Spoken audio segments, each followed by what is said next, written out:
रंगपुर अड्डा पहाड़पुर चश्मा रोड डेरा इस्माइल खान पे ये PTI की तरफ से एहतजाज जारी है।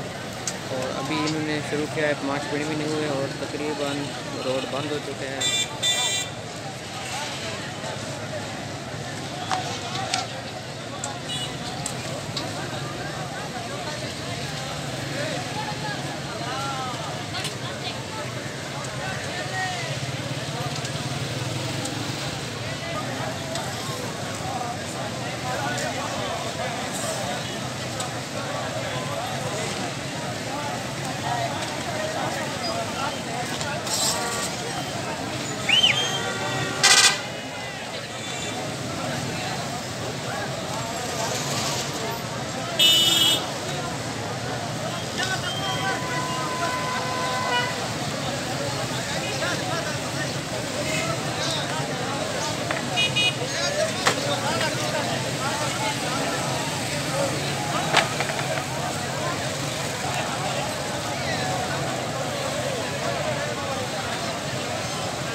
चश्मा रोड डेरा इस्माइल खान पहाड़पुर रंगपुर अड्डा पे PTI वर्करों की जानिब से रोड को बंद कर दिया गया है।